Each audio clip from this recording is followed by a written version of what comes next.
Kenya's biggest conversation enters the second hour, and we have a Bukusu proverb today. Oh, it's nice. And I was going to do that. Namunyu, Right. kabolela, lebale, wahasila, yes, waulile. The hyena said to the stone, even if you do not respond, I know you have heard. The hyena said to the stone, even if you don't respond, I know you've heard. Namunyu. You really must not take my pronunciation of these lovely words. Somebody will call. Yes, because Abukusu will call and pronounce this nicely to us. Yes. You've tried, I think. It actually flows, by the Namunyu way. When you kabolela, hear a native speaker of the language saying it, it flows very nicely. It's actually very nice lovely to listen to. Yeah. Yes. Yeah. You know, I'm married to a Bukusu. So when you pronounce this, So- Mheshimiwa. So Shemeji, tell us. No, I am not. Namunyu kabolela libale. Kabolela, you've got it. Kabolela Kabolela. libale. Wahasila Waulile. waulile. You'll tell us.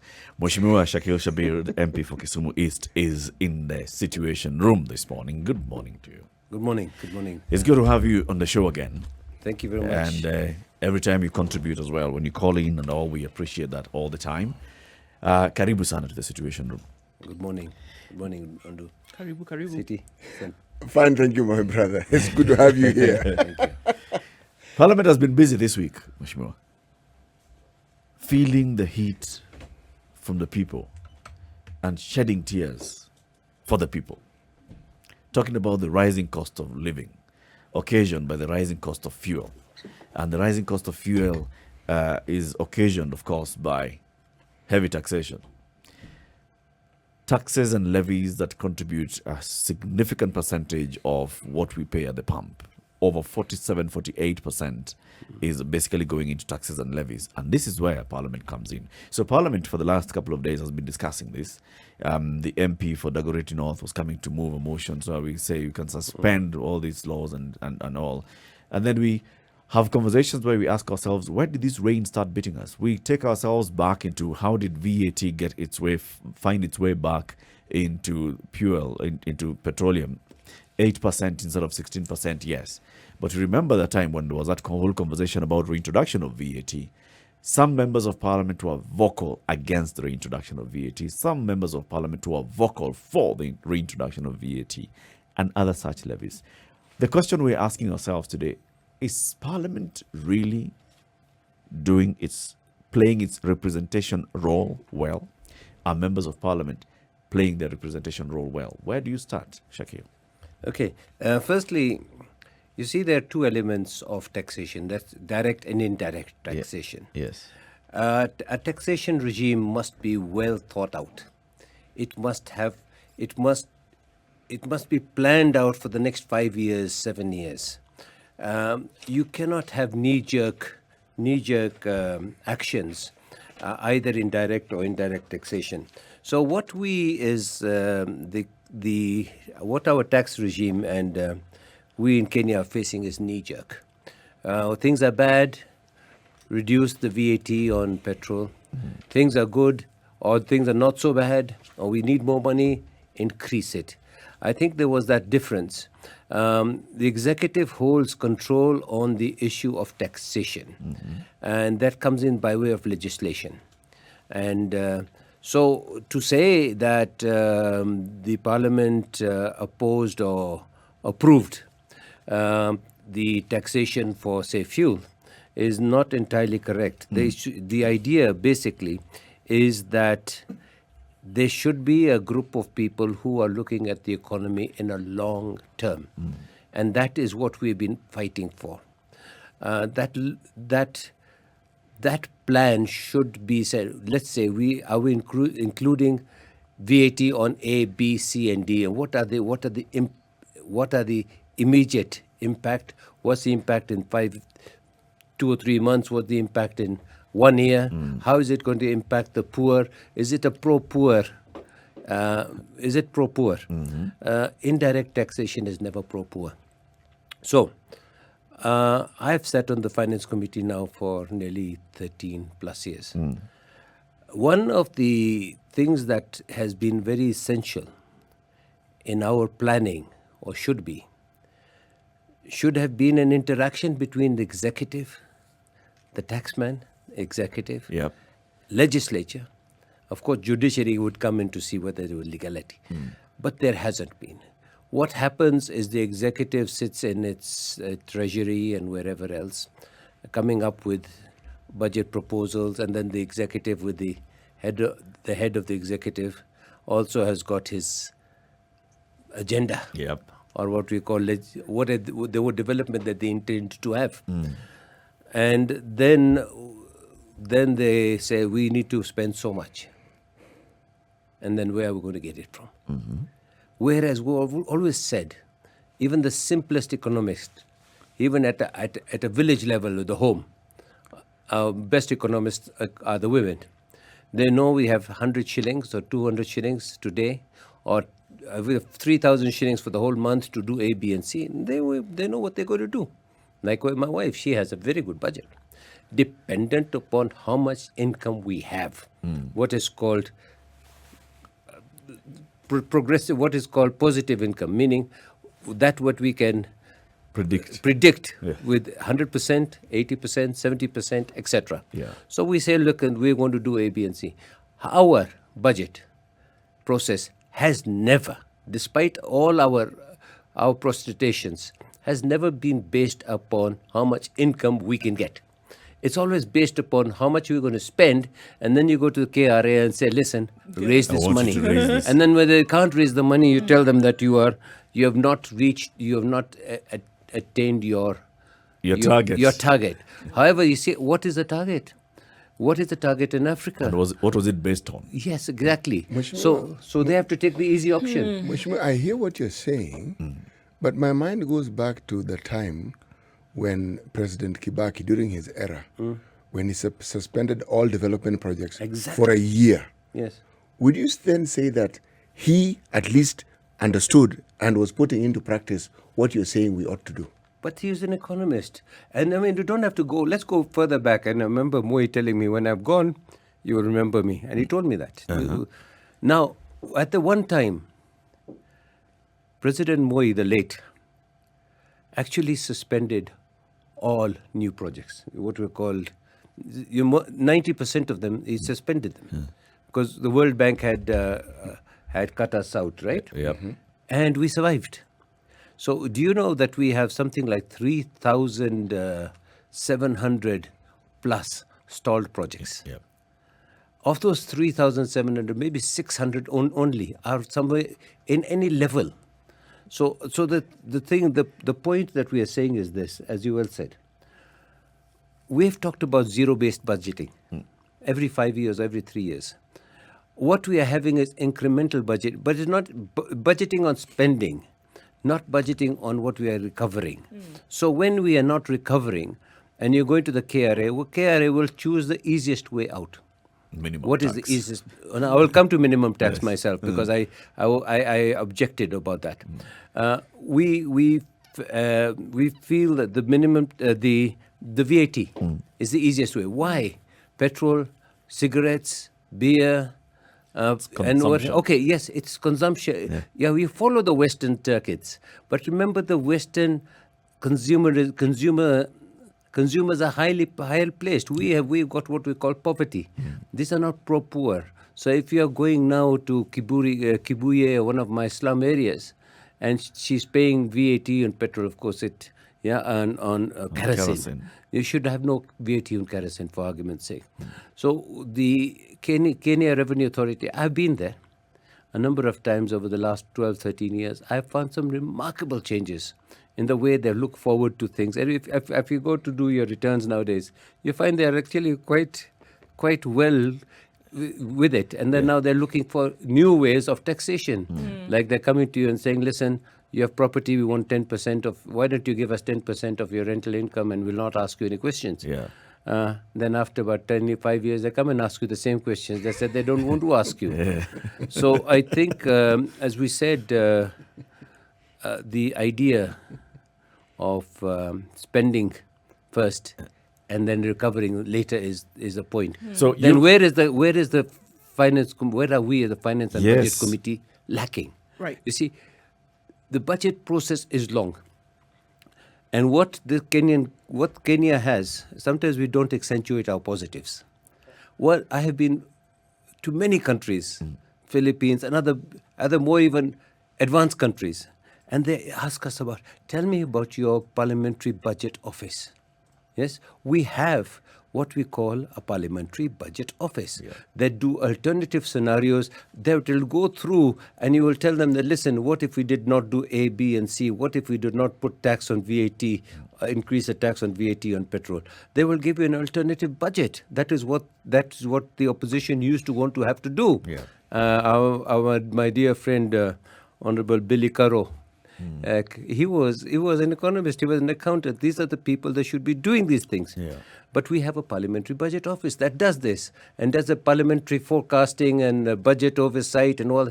It's not even read. So what happens to it? So, what does Shabbir, the budget committee actually? Yes. Okay, so Shabbir, in all of this, here we are. We can list a litany of issues, problems, and we know where the problem is. We even know what could be solutions. We know the different suggestions that could come about, to whether it's at committee level, whether it's at the legislation level, whether it's at the lobbying level, right? So I think the question here for me is, if you said it, for the last 13 years, you've sat on these budgets committees, for example, and you've been making noise. But is it that then the kind of noise that is being made needs to change, or a different tack needs to be taken? Because why then do we have ourselves in the same situation, and maybe even worse? And are we saying that nothing can actually be done beyond the noise making? You see, everything was shrouded in secrecy, shrouded in bureaucracy. So you would hear in the Moi period, they would bring you documents 5 days before the budget, and you have to read through all that. Things have changed drastically. What hasn't changed, what is changing now, and we should be changing, is citizen participation, CSO and others, and the press. This sort of thing should be taking place at the beginning of the budget making process, right? Not when the budget is being read. So the lobbying and whatever else that big business does, and I remember they do, like Coercion and Kenya Breweries and BAT and Mastermind, they come and fight their wars with us. I remember so clearly BAT saying, look, we want the size of the cigarette so and so, and they came and talked to us nicely and said, took us to Mombasa, nini. And then we realized what they wanted to do was to cut out Mastermind, who had made a cigarette of that one. So likewise with their lobby. And nothing wrong with them to lobby. But we don't have a lobby for citizens. Poor, for the citizens.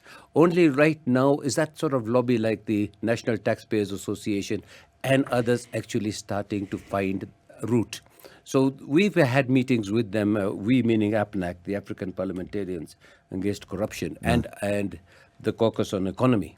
We're saying that we're here. We're to help. We are here to help. With all these things, Mheshimiwa, part of and that's why we are focusing today on the role of members of parliament on representation. Yes. Part of that representation role is, one, making sure that you're getting voices of the people from various sectors and quarters. So if we had a robust representatives in the House, that's one of the focuses that they should be looking at. The Parliamentary Budget Office is doing its work. That's a technical job. The members who sit in the Budget and Appropriations Committee and even in plenary should be saying, I have engaged with the National Taxpayers Association, or we have engaged with this and the other, and coming back to the House and saying, but we find weaknesses in terms of citizens' participation and understanding of these issues, and we'd like to build capacity of citizens. That's correct. We don't see that from members of parliament. Exactly, that's the platform we're talking about. We're saying, actually, we had meetings with this. We said, listen, you CSOs, you've got everything. I mean, my dear friend Unjiro, you have everything. So what you need to do is simplify this thing. What's happening in other countries, citizens are now taking part in budget-making processes. The budget making process has been simplified so that they can understand it. So we are having participation at a different level and bringing it on. And it's your job, the press, your job, the CSO. No longer, I mean, we talk about the 4 arms of government, not 3. I was even thinking probably in 5. The 4th estate, as you know, was under the Napoleon or the French Revolution. So what we are talking about is, let us each take our stand. But the Member of Parliament stands accused. I stand accused. Yeah. At what did I do when this happened? What did I just keep quiet? Because the worst thing is to keep quiet. Yeah. Have you remember the thing when the Hitler came for so and so and so? So keeping quiet means It's the a cardinal price sin. that you're paying. Yep. Unfortunately, round about this time, members of parliament are not at all very popular. We become very popular after elections for about 3 months, and then we are unpopular. And why we is are, that so? We are seen as there's great expectation, major expectation. So some of those who have been going constantly, little plodding along, may have a little bit better. Mheshimiwa, who raises these expectations? Is it the citizens or is it The candidates. Yes. I saw a video the other day. I think one of the European European states or something, or the Russian Eastern European states.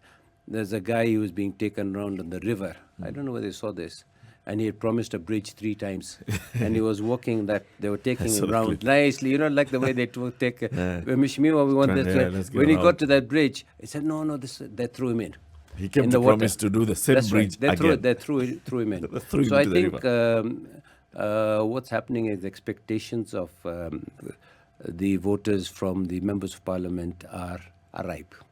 There was a time, remember... But the with question this, the city is asking, yes, who raises these expectations? we do, The and politicians, citizens do. As Yeah. you're campaigning, you come and That's say, correct. I will do this, I will do that. But also the citizens have now also they much place more... their demands, of No, course. but they are much more informed. Yep. I mean, go in the time of the Muthui. There was a group of people I really did really admire. They're called the 7 Bearded Sisters. I think Nyong was probably one of them, and Orengo and others. Yeah. Anyona. Yes, Anyonya and others. Raila Lawrence, Odinga. Raila Odinga, Sifuna. I think many more. Cheliget and these people. They actually stood up to Moi. 7 of them only. 7 or 8 of them. So I think the expectation of the people from them was they supported that particular thing. We ourselves need to answer. So when I'm asked... You see, when you raise that, Mheshimiwa, I have to ask the question, who do we find now who are the equivalent of those 7 bearded sisters? Exactly. We've... Who stands, and you can say, okay, so-and-so clearly stands for the downtrodden and the on poor. principle. On Yes. principle. Yeah. You see, if you sell your principle... unfortunately, that is where I am also stumped. We're also stumped. Everybody thinks that we are the ones. I think I am the one. Somebody else thinks they're the one. But when Everybody will it comes tell to you when it comes to the day, will you stand? Will you stand? Will you reject? Will you refuse? I remember one time, and this one I can even say on radio. I don't mind. We were told about the bank, the commercial banks were doing something about the rates. And we were told they will see you in a Nairobi club, you guys, and so and so and so. There were 2 of us, I remember, refused even to go. My dear friend Millie Utiambo and myself. I don't know what happened to the others. But I can say it radio. I refused. She refused. No, I don't want it.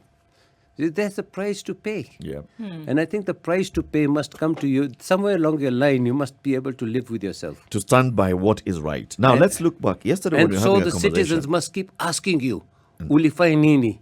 Umefai nini? when it mattered. When it mattered. most. I mean, like I'm asking right now, myself.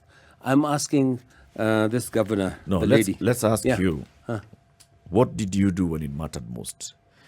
We are talking about today, members of parliament are discussing reversing some of these things, raising of the VAT. What did you do when it came to the vote on raising of VAT? I was kicked out of parliament because I objected. And then when we had yay and nay, Yep. the nay was higher than the yay. But when we said stand up to be counted, nobody stood up. Because, you see, there was lobbying between the parties. When you say lobbying, what do you mean? What actually happened? So what was happening around that time? There was a thing that we must support. Let's the give must a support- background. Let's give a must background, support then the government. you can tell us. Yes. All right. Must support. So first, VAT had been removed. Yes. On petroleum products. Yes, And then- for COVID. And then there was the issue of we need to reintroduce VAT because there's pressure from the IMF and all. No. That was later on. You see, the thing is, a country's sovereignty depends on many things. Yes. One of them depends on your taxation regime. Okay. If you go back to Egypt and you go back to the olden days, the taxation regimes of those empires defined where the empires were going and how those people were seen to spend that money. For argument's sake, when you're talking about the Pharaoh, when Moses, they were building the granaries, you know. So I'm just saying, our taxation regime should be our sovereignty. Okay. We should not be told Whatever by the pressure World was, Bank. whatever pressure was bearing on us, there was pressure to reintroduce VAT Yes. on petroleum products. Give us that journey of what was happening in Parliament. How did we see VAT removed and then VAT come back, albeit at only 8% instead of 16%? And then who were the main players behind this and who was voting for what position? And will tell us how you particularly, as a MP for Kisumu East, voted. This is the Situation Room. In the room is Eric Ndu CT and Mheshimiwa Shakeel Shabbir, the MP for Kisumu East, member of the National Assembly's Finance and Planning Committee. So, Mheshimiwa, the whole conversation now in the National Assembly is, now we need to suspend the VAT and other levies on fuel. How did we get here?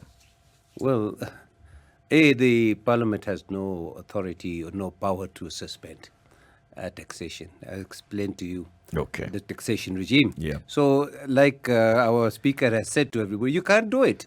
It's not there. What you should have done, don't or rather, you should have dealt with it earlier. At that point. Earlier. Now the patient is in ICU. Yeah. You can't start doing A, B, and C's. No, you're not going to give him aspirin now. Can't take them back to casualty. You cannot give them aspirin now and take them back to casualty. So you have to deal with this thing. Okay. As I said, this is a circular movement, and it is something that takes place in the longer term. Now, what we can do now is to start working on that budget cycle for 2020, 21, 22. Basically what you are talking about, and saying that, listen to me, and 2022, 23, in what way are we going to try and go back on this issue of taxation? The question on taxation is also somewhere where that's also a colonial aspect to it. You see many countries have VAT, value added, call it sales tax, call it whatever. But they design it in such a way that it fits into their plans. What does with ours is we fit into how much money we can raise immediately. We had something very well, it used to be something nice. Was it called the Petroleum Levy Fund or whatever it was? That money would go to, when I was the mayor, we would be split to us and then we could utilize it to repair roads, etc. All that was put together, put into Kera, put into this, put into that, so that there is no, if you have 1 million shillings in 100 batches, 100,000, it's easy to control, or even 1,000. But if you have 1 million shillings, only one guy is handling it and accounting to others, it's very difficult. You see, so what we wanted to do is decentralize some of these things. And also the taxation. There are what is called local taxation, what is called domestic tax, county taxation, etc. So there has to be a major revival, major look at our taxation regimes. Every country has gone through that. Europe went through, Britain went through it. But I just want us to focus on a specific action that brought back VAT to fuel. Because that is where the National Assembly now sits back and it's appearing as if it was not even aware that there is an 8% VAT on fuel. Yet this was discussed and debated in the House. Yes. How did we get the reintroduction of VAT into fuel And what were the conversations at that point? You see, they just said that under COVID we had done A, B, and C, suspended it for so long, and now we have to raise the suspension because we have bills to pay. We have to pay this. We have to do this. We have to do this. We have to do that. By the way, if you don't do this, we're going to cut other things.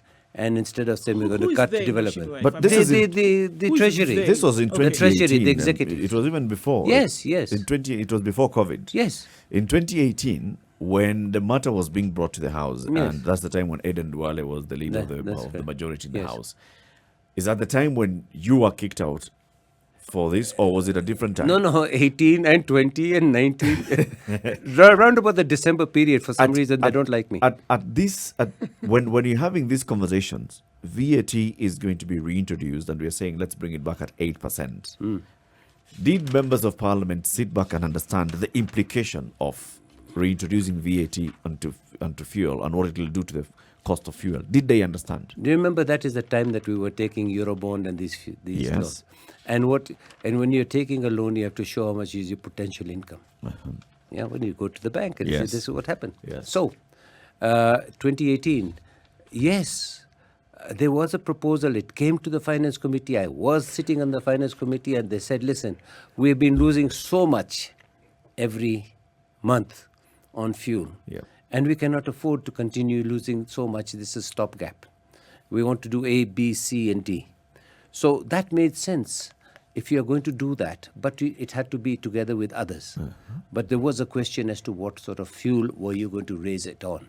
Was it going to be a luxury item, or was it going to be paraffin? Was it going to be diesel? And I remember very clearly asking our tax advisors, they come there, the KRA comes and sits there with Treasury. You see, the problem is at one time, Treasury would come, the CS of Treasury would come, and if he did come, or send his PS, and they would say A, B, C, D, we want this 100%.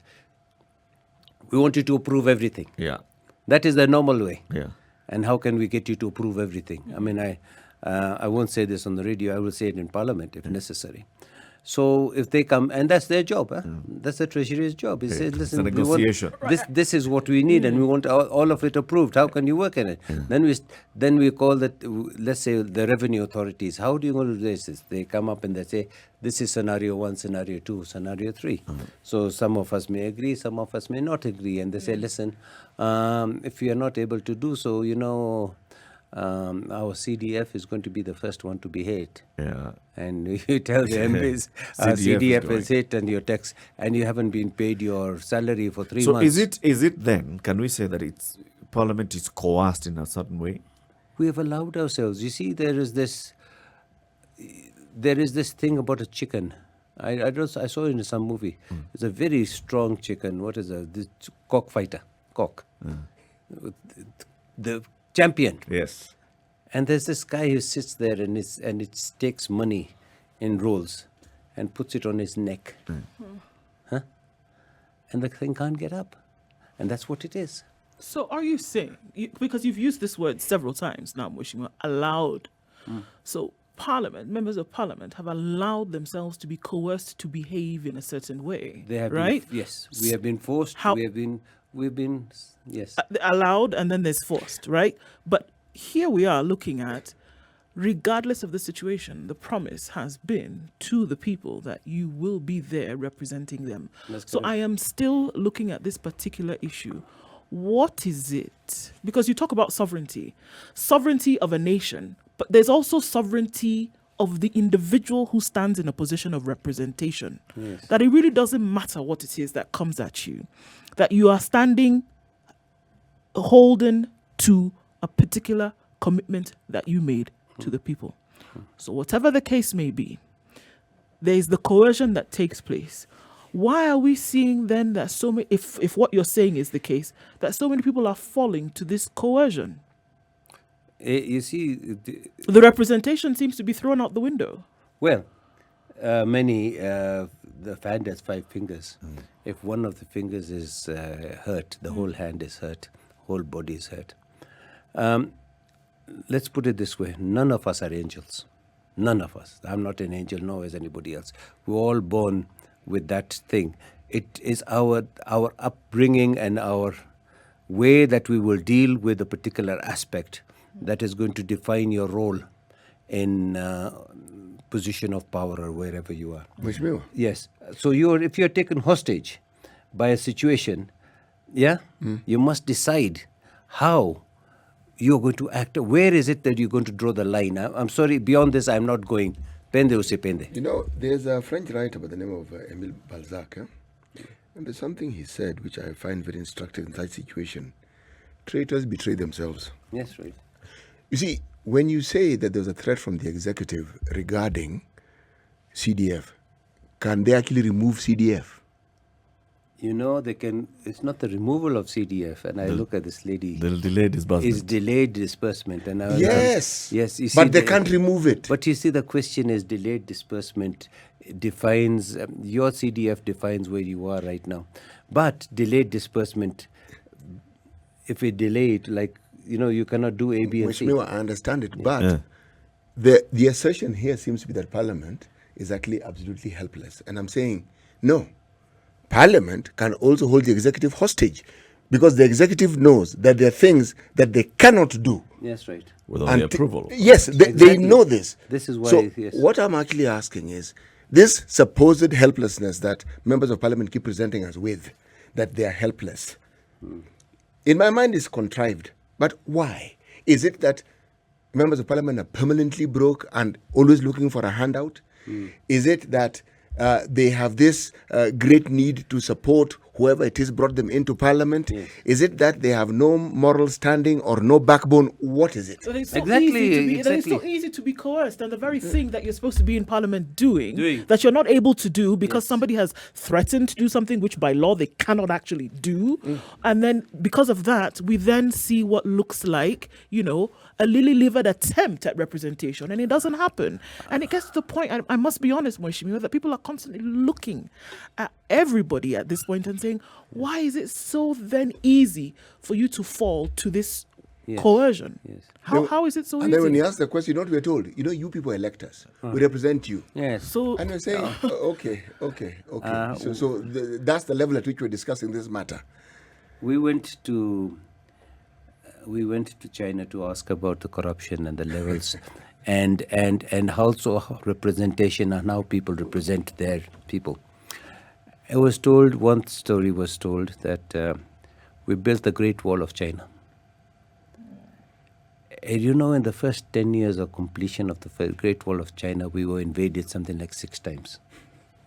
Then we realized it wasn't the wall that we needed to build, but the character, because we had the gates.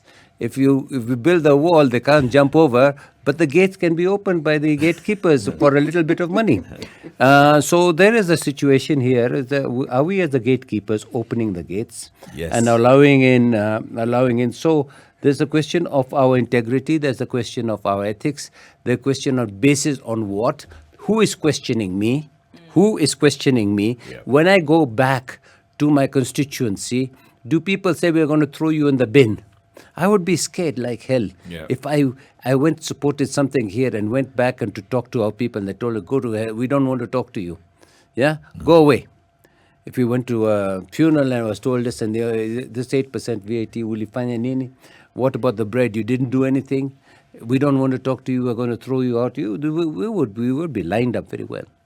The problem, unfortunately, is that.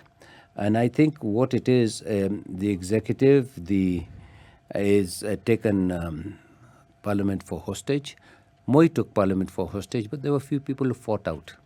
Yes. We are now looking for those people who can fight out. And we are also looking for, personally, I think the President should dissolve Parliament. That's the best solution at this moment in time. Dissolve Parliament. All of you go home. Yes, we all go home. We all go home. And then bring a caretaker government. Bring in Raila Amolo Odinga, bring in Ruto, bring in everybody. As For caretaker. 9 months. So let's have not this political thing. Let's all go home. I said that in another radio station and I was really castigated by my brothers. And I'm ready to say it again. Let us all go home. Well, you're what going if home. we dissolve Parliament? You're going home in less than a year, Mheshimiwa. yes. But you see, the point is, even if you go home today and you go home in August, if you behave the way you've been behaving, you Yes. will go home anyway. That's right.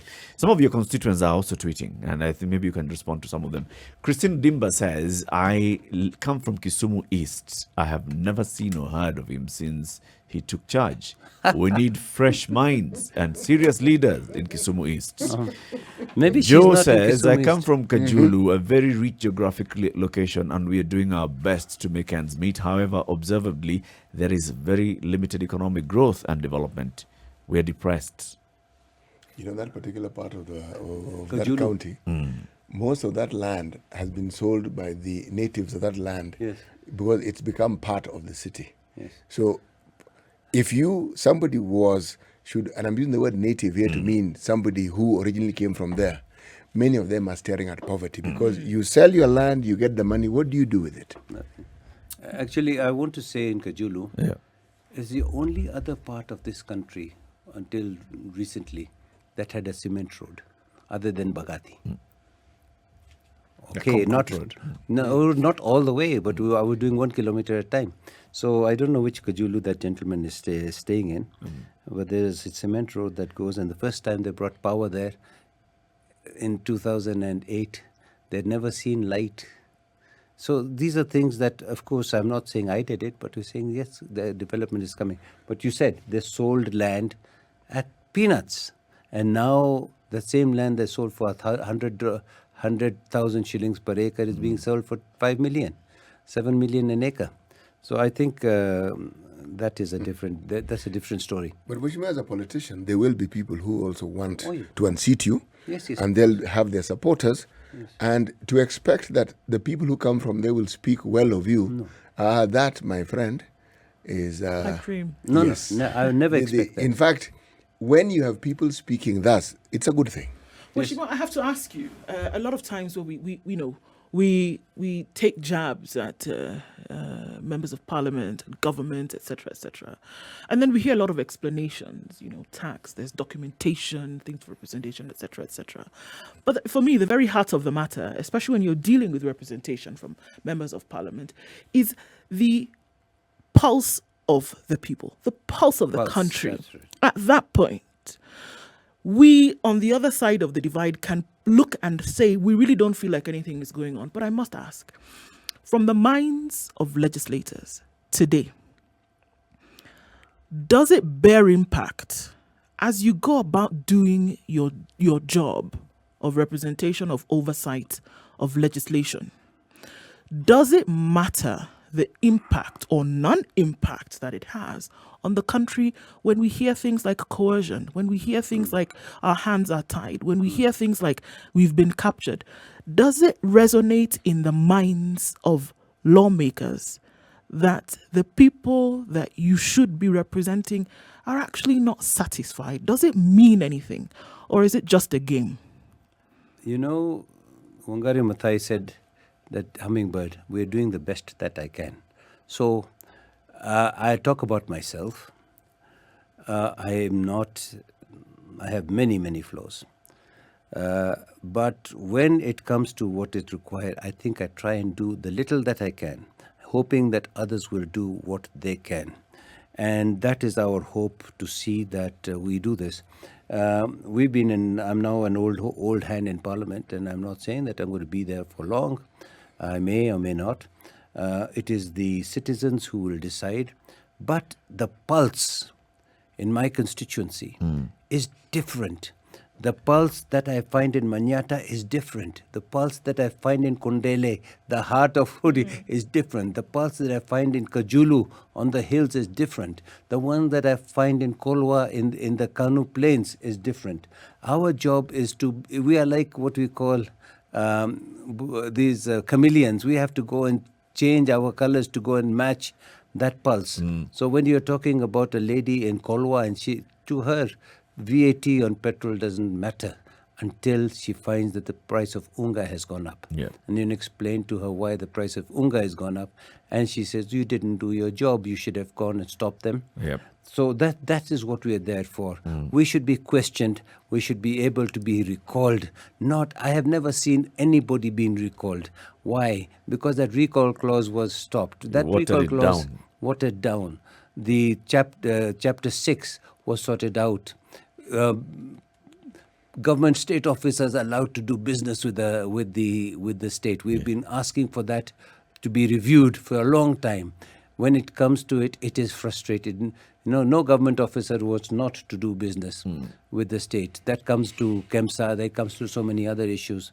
So I think the whole process, I'm sorry, is going towards the French Revolution. And if we are not careful with 60% of our population being youth, disillusioned youth, Yep.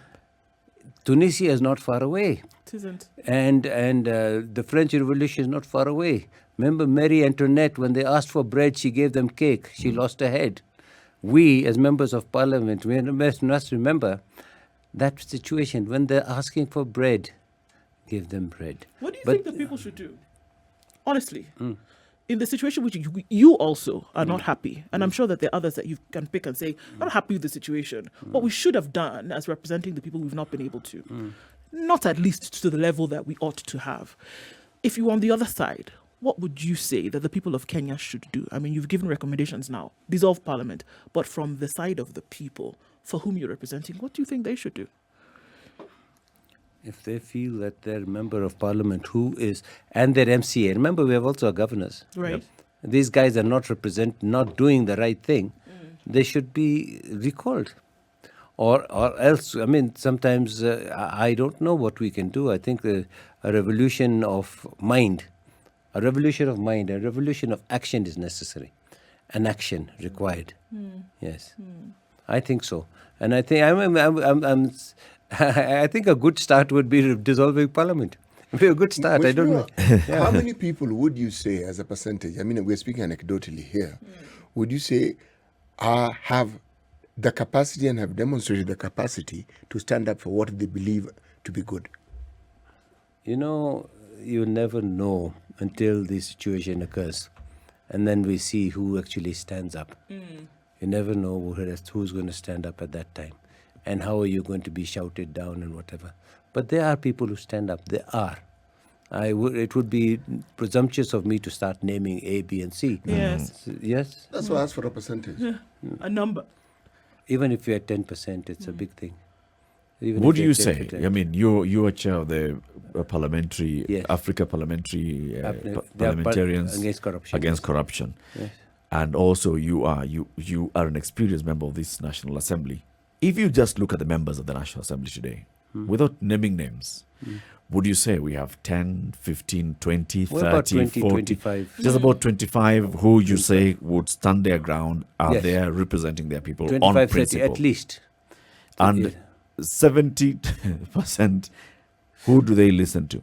This 70% that you can say is not among the 30%. Who influences them, or what influences them? The whips, the So political parties political parties, the lobbying, and other issues. and lobbying here is You see here, just the other day, our whole Speaker of the National Assembly, a person I respect tremendously, and somebody who I think has been a great man in this, he's been frustrated by the KRA because of the fact that he wants to stand to be the president. Now, question really is, why is the KRA now? Was it something that it was an does KRA have grounds? Yes, anyway? should it have backgrounds? And then why don't you come and say these things? So I think that's where we come from. That's where we come from. As we conclude the conversation today, Mheshimiwa, yesterday the Committee on Public Investments released its report on KEMSA, where they're recommending, investigations on the suspended management, investigations on 2 board members, among others. Do you feel that this report contains substance that can move the country forward? We're investigating the tick on the tail of the elephant. Say that again. say That's that a good one. We are investigating the tick on the tail of the elephant. The elephant has left the room. Now you've taken the tick and you're cutting it up Into pieces. into pieces. Kempi Gaturi and others. Yes, of course they are there. They must have been part and parcel of the process. But they're not the only But ones. who are the actual butchers? Who are the actual people who took this thing? Why don't we say? Everybody in Kenya knows. Nobody doesn't know. Even a lady I mean, here it is. We've got these masks that are now, we're getting at 5 shillings, which we were buying at over 500, 800 shillings. Yep. The situation is that these commissions, PAC, PII, what holds them back? What holds them back? Yep. By saying A, B, and C. It will come out in its long term. What happened to those COVID millionaires? What happened to the Anglo leasing millionaires? Right. I mean, the other day I was looking at Davy Okoech, who was the king in the Moi regime, taken to court 20 years down the line, and being told that there's going to be a such and such a fine, and he's going to pay it in 2 installments. I mean, what does it say? What does it say generally if somebody like our sports minister, Former minister. he's found out he's guilty, and is given an ambassadorship to Austria? Yep. And Austria, the Austrians, how particular they are, and they refuse to accept him. So what does it say? It says that our system is rotten. Our system is rotten. How are you likely going to vote in this particular one?